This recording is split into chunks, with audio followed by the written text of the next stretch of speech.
ধারাবাহিকতা 28শে অক্টোবর আমার উপর এবং আমার দলীয় নেতাকর্মীদের উপর বিক্ষোভের উপর এবং আমার স্টেজ ভাঙচুর এবং আগুন ধরিয়ে দেওয়া সব কিছু মিলিয়ে রক্তাক্ত রাজনীতিকে আরও রক্তাক্ত করেছে ছাত্রলীগ, যুবলীগ সভাপতি এবং ছাত্রলীগ সেক্রেটারি সব অসংখ্য আওয়ামী লীগের ছাত্রলীগের সন্ত্রাসীরা জড়িত আছে। কারণ 1 থেকে 10 পর্যন্ত যারা জড়িত আছেন তাদের উস্কানিমূলক বক্তব্যের কারণে রক্তাক্ত হয়েছেন আমাদের দলীয় সকল পর্যায়ের নেতাকর্মীরা। হচ্ছে যে আমরা পুলিশের প্রতি গত 17 বছর আমাদের আস্থাহারা ছিল, বর্তমানে আমাদের অনেকটা আস্থাহারা ছিল, যদিও অনেকগুলো মামলা মোকদ্দমা পুলিশ নিয়েছেন, কিন্তু পুলিশের ধারাবাহিক কার্যক্রমকে ফলো করে দীর্ঘদিন তাদের থানার যে কার্যক্রম তাদের নিরাপত্তায় তারা সঠিকভাবে দিতে পারছে না।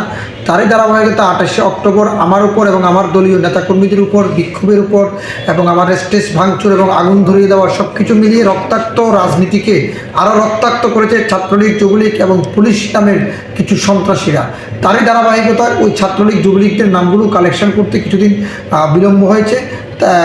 এই জন্য আমরা মামলা করতে একটু দেরি হয়েছে, যেহেতু গত পরশু পুলিশ কমিশনার নিজে বলেছেন যে থানায় মামলা যে আহত নিহত যারই ভিকটিম যাবেন মামলা গ্রহণ করবেন। তারই ধারাবাহিকতা থানায় আমি এজাহার দাখিল করি। এজাহারটি ভারপ্রাপ্ত কর্মকর্তা নাসির উদ্দিন আমিন উনি এজাহারটি গ্রহণ করেছেন।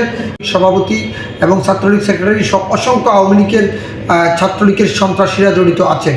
কারণ 1 থেকে 10 পর্যন্ত যারা জড়িত আছেন তাদের উস্কানিমূলক বক্তব্যের কারণে সেদিন 28শে অক্টোবর ছাত্রলীগ, যুবলীগের নেতাকর্মীরা নিরীহ পথচারী এবং বিভিন্ন জেলা থেকে আগত নেতাকর্মীর সভাস্থলে হামলা করে ককটেল বিস্ফোরণ ঘটে এবং সাউন্ড গ্রেনেডের মতন নিক্ষেপ করে পুলিশের মাধ্যমে।